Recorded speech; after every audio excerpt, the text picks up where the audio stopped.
మా latest videos కోసం మా ఈ తెలుగు న్యూస్ ఛానల్ సబ్స్క్రైబ్ చేసి గంట సింబల్ యాక్టివేట్ చేసుకోండి. రేపు పౌర్ణమి ముందు రోజు ఎంతో శక్తివంతమైన రోజు. ఈ రోజు సాయంత్రం 6:30 నుండి 7:30 మధ్యలో టమాటా ఉప్పుతో ఇలా చేస్తే చాలు 48 గంటల్లో మీ జీవితం మారిపోతుంది. ఈ అవకాశాన్ని ఎవ్వరూ వదలకుండా అందరూ ఈ పరిహారాన్ని చేసుకుంటే మీకు ఉండే కష్టాలు, బాధలు, సమస్యలు అన్నీ పోతాయి. ఈ పరిహారం చేయటం వలన అద్భుతమైన ఫలితాలు వస్తాయి. అనేక రకాల సమస్యల నుండి మీరు బయటపడగలుగుతారు.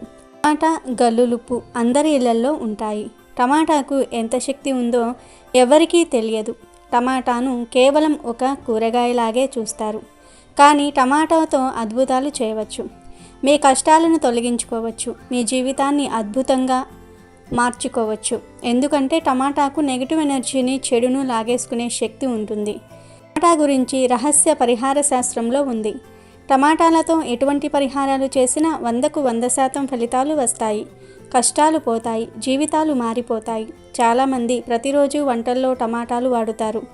కానీ అటువంటి టమాటాతోనే మీ కష్టాలను తొలగించుకోవచ్చు. జీవితాన్ని ఆనందంగా మార్చుకోవచ్చు. టమాటాలు అందరి దగ్గర ఉంటాయి కనుక మీరు ₹1 కూడా ఖర్చు పెట్టవలసిన అవసరం లేదు. మీ ఇంట్లో ఉండే ఒక టమాటాను తీసుకోండి. ఇక గల్లులుప్పు గురించి అందరికీ తెలుసు. ఉప్పు కూడా అందరి ఇళ్లలో ఉంటుంది. ఉప్పును శ్రీ మహాలక్ష్మీదేవి స్వరూపంగా భావిస్తారు. ఉప్పుకు కూడా నెగిటివ్ ఎనర్జీని, చెడును, నరదృష్టిని లాగేసుకునే శక్తి ఉంది. ఇటువంటి ఉప్పు మరియు టమాటాతో పౌర్ణమి ముందు రోజున అనగా చతుర్దశి రోజున ఒక పరిహారం చేస్తే చాలు 48 గంటల్లో మీ జీవితం మారిపోతుంది. కష్టాలన్నీ కూడా పోతాయి అని పరిహార శాస్త్రం చెప్తుంది.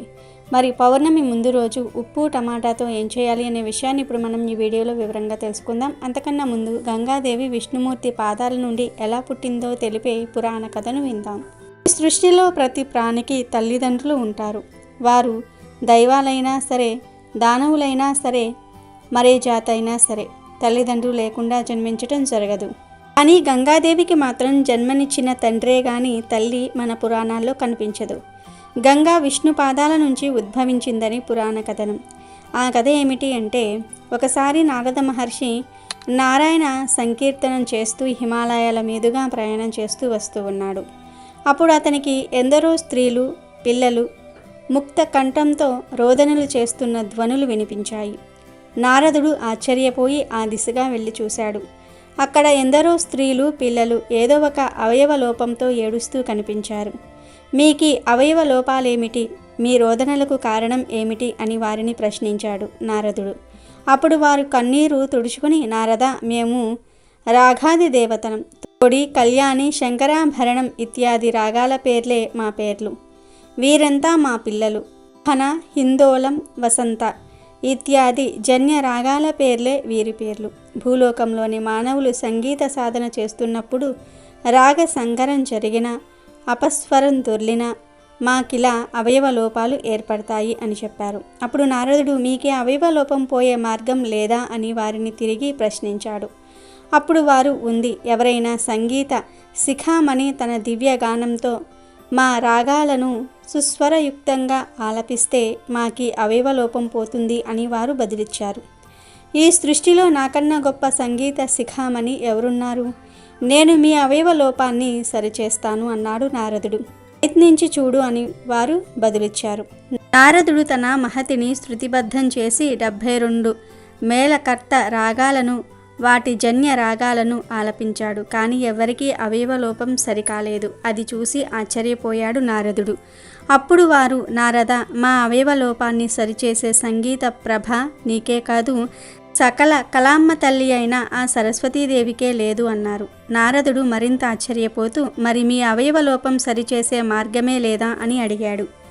ఉంది. సంగీతానికి ఆద్యుడు, నాథుడు అయిన ఆ పరమశివుడు ఇక్కడకు వచ్చి తన గాన మాధుర్యంతో రాగ సంచారం చేసినప్పుడే మా అవయవ లోపం పోతుంది అని వారు బదిలిచ్చారు. అయితే ఇప్పుడే కైలాసం వెళ్ళి పరమశివుణ్ణి తీసుకుని మీ దగ్గరకు వస్తాను అని చెప్పి నారదుడు కైలాసం వెళ్ళి ఆ రాగాది దేవతల విషయం శివునికి విన్నవించాడు. అంతా విన్న శివుడు, నేను తప్పకుండా వారి దగ్గర సంగీత కచేరీ చేసి వారి అవయవ లోపాలను సరిచేస్తాను. అయితే నా సంగీతాన్ని విని అర్థం చేసుకొని ఆనందించి నన్ను ప్రశంసించే ఉత్తమ శ్రోత ఒక్కడు ఉండాలి అన్నాడు. అలాంటి ఉత్తమ శ్రోత ఎవరున్నారు అని నారదుడు శివుణ్ణి ప్రశ్నించాడు.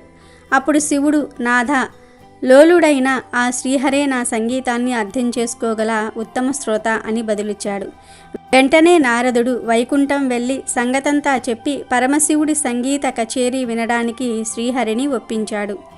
హిమాలయాల్లో రాగాది దేవతల ముందు పరమశివుని సంగీత కచేరీ ప్రారంభమైంది. ఆ సంగీత కచేరీకి బ్రహ్మాది దేవతలు వచ్చారు. పరమశివుని గానంలో 72 మేళకర్తలు, వాటి జన్య రాగాలు, జీవాలు సంతరించుకొని స్వర సంచారం చేస్తున్నాయి. వాటి మహిమ వల్ల రాగాది దేవతల అవయవాల లోపాలు చెక్కబడి వారి వారి లోకాలకు వెళ్ళిపోతున్నారు. పరమశివుని గాంధర్వ గానానికి శ్రీ మహావిష్ణువు ఆనంద రసమయ లోకాలలో విహరిస్తూ పరవశించిపోతూ ఉన్నాడు. ఆయన హృదయానందమే జలరూపం ధరించి ఆ శ్రీహరి కుడి కాలి బొటనవేలు నుండి బయటకు ప్రవహించింది.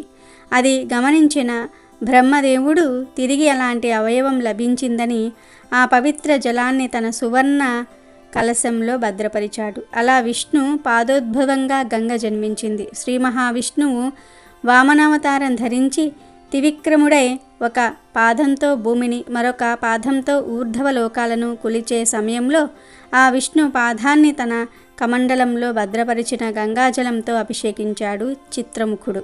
అప్పుడే గంగానది దివిజ గంగగా అవతరించింది. ఆ తర్వాత కాలంలో భగీరథ కోరిక మేరకు పరమశివుని శిరస్సుపై ఉరికి అచ్చట నుంచి మానస సరోవరంలోని బిందు సరస్సులోను దుమికి గంగానదిగా అవనిపై ప్రవహించింది. స్వర నది మాత అయ్యింది గంగానది. ఇది గంగ తల్లి కథ. ఇక వీడియోలోకి వస్తే, ఎవరైతే ధన సమస్యలతో బాధపడుతూ ఉన్నారో, అప్పుల బాధలతో, అనారోగ్య సమస్యలతో బాధపడుతూ ఉన్నారో, వారి దృష్టి వలన, నెగిటివ్ ఎనర్జీ వలన, దుష్ట పీడల వలన పీడింపబడుతూ ఉన్నారో వారందరూ కూడా ఈ పరిహారాన్ని చేసుకోండి. అలా చేసుకోవటం వలన చాలా సులభంగా మీరు మీ సమస్యల నుండి బయటపడగలుగుతారు.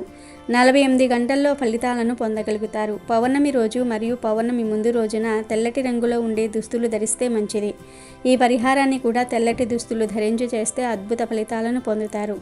అసలు ఏం చేయాలి అంటే ఏమీ లేదు. పౌర్ణమి ముందు రోజు సాయంత్రం 6:30 నుండి 7:30 మధ్యలో ఒక ప్లేట్ను కానీ బౌల్ను కానీ తీసుకోండి. మట్టిది, స్టీల్ది, గాజుది, రాగిది, ఇత్తడిది, ఇలా ఏదో ఒకటి తీసుకోండి. తర్వాత ఆ పాత్రలో గుప్పెడు ఉప్పును వేయండి. ఈ పరిహారానికి కేవలం గల్లులుప్పులనే వాడండి.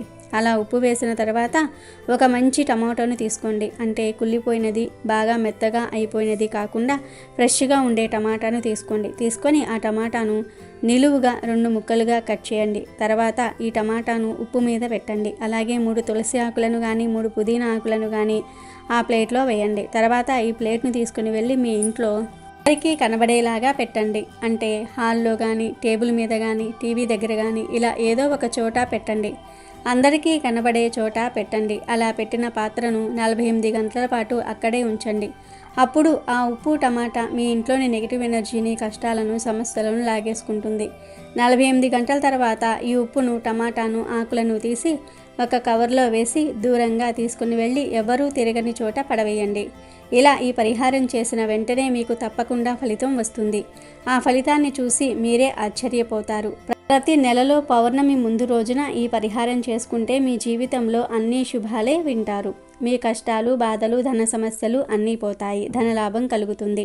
కనుక మీరు కూడా పౌర్ణమి ముందు రోజు ఉప్పు టమాటాతో ఈ తేలికపాటి పరిహారాన్ని చేయండి. మంచి ఫలితాలను పొంది సంతోషంగా జీవించండి. శనివారం ఆడవారు ఈ పనులు చేయకుండా ఉంటేనే లక్ష్మీదేవి ఇంటికి వస్తుందని శాస్త్రాలు చెప్తూ ఉన్నాయి. ప్రతి వారం చేసే పనుల వెనుక ఏదో ఒక అంతరార్థం, ప్రయోజనాలు ఉంటాయి. ఏ ప్రయోజనం లేకపోతే ఏ పూజలు, ఏ నోములు, ఏ వ్రతాలు చెయ్యరు కదా. మనకు ఉన్న 7 వారాలలో ఒక్కో రోజుకు ఒక్కో ప్రత్యేకత ఉంటుంది. వాటిల్లో శనివారం కూడా ఒకటి. శనివారం నాడు ఆడవారు కొన్ని పనులు అస్సలు చేయకూడదు. మరి ఆ పనులు ఏమిటో ఇప్పుడు మనం ఈ వీడియోలో తెలుసుకుందాం. శనివారం అనేది వెంకటేశ్వర స్వామి వారికి సంబంధించిన రోజు. న్యాయదేవుడైన శనివారానికి అధిపతి కాబట్టి శనివారం రోజు ఆడవారు ఉప్పు, ఇనుముకు సంబంధించిన వస్తువులను కొనకూడదు. అంతేకాదు శనివారం రోజు ఉత్తర, తూర్పు దిశల్లో కూడా ప్రయాణించకూడదు. శనివారం రోజు పేదలు, పారిశుద్ధ్య కార్మికులను కూడా అవమానపరచకూడదు. అంటే మిగతా రోజులలో అవమానించవచ్చా అని కాదు.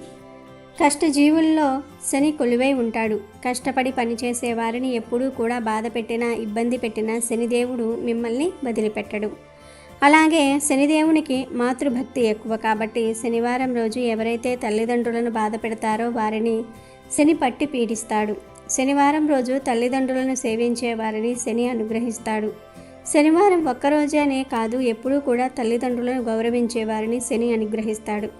తల్లిదండ్రులు లేనివారు శనివారం రోజు అనాథ ఆశ్రమాలకు, వృద్ధాశ్రమాలకు వెళ్ళి అక్కడి వారిని చేరదీస్తే శని ఎంతో సంతోషిస్తాడు. అలాగే శనివారం రోజు ఇంట్లోని ఆడవారిని బాధ పెట్టకూడదు. శనివారం రోజు ఇంట్లోని ఆడవారు కన్నీరు పెడితే ఆ ఇంట్లో శని తిష్ట వేసుకొని కూర్చుంటాడు. కష్టాలను కలగజేస్తాడు. వ్యాపార నష్టాలు, ఆర్థిక కష్టాలు వస్తాయి. రోగాలు నయం కావు. శత్రువులు పెరిగిపోతారు. అలాగే శనివారం రోజు ఇంటి వద్దకు కాకులు వస్తే వాటిని తోలెయ్యకూడదు. వాటికి ఏదో ఒక ఆహారం సమర్పించాలి. ఎందుకంటే కాకి శనిదేవుని వాహనం. శనివారం రోజు కాకిని కొట్టినా, ఇంటికి వచ్చిన కాకిని తరిమివేసిన శనికి కోపం వస్తుంది కనుక శనివారం కాకి ఇంటికి వస్తే తరమవద్దు. ఏదైనా ఆహారాన్ని పెట్టండి. అప్పుడు శని అనుగ్రహం కలుగుతుంది. అలాగే శనివారం రోజు ఉప్పు, ఆవాలు, నూనె, ఇనుము, నువ్వులు, వంకాయ వంటివి కొనకూడదు. వేరే వారి చేతికి కూడా ఇవ్వకూడదు, తీసుకోకూడదు. కింద పెట్టమని చెప్పి తర్వాత తీసుకోండి. ముఖ్యంగా ఆడవారు ఈ నియమాన్ని గుర్తుపెట్టుకోండి. శనివారం రోజు ఈ పనులు చేయకుండా ఉంటేనే మీకు శని పట్టకుండా ఉంటుంది. ముఖ్యంగా శనివారం రోజు వెంకటేశ్వర స్వామిని భక్తి శ్రద్ధలతో ఆరాధించిన వారికి ఆ లక్ష్మీదేవి యొక్క అనుగ్రహం తప్పకుండా ఉంటుందని ఆ లక్ష్మీదేవియే స్వయంగా చెప్పింది. కాబట్టి శనివారం రోజు వెంకటేశ్వర స్వామిని భక్తి శ్రద్ధలతో పూజించే వారిని లక్ష్మీదేవి అనుగ్రహిస్తుంది. శనివారం రోజు ఈ పొరపాట్లు చేయకుండా జాగ్రత్త పడండి. శనిపీడ రాకుండా హాయిగా జీవించండి. కాబట్టి అందరూ కూడా గమనించండి. శనివారం వెంకటేశ్వర స్వామిని పూజించిన వారికి లక్ష్మీ అనుగ్రహం కలుగుతుంది. చాలామంది శుక్రవారం లక్ష్మీదేవి పూజ చేసుకొని శనివారం ఏ పూజ చేయకుండా వదిలేస్తూ ఉంటారు.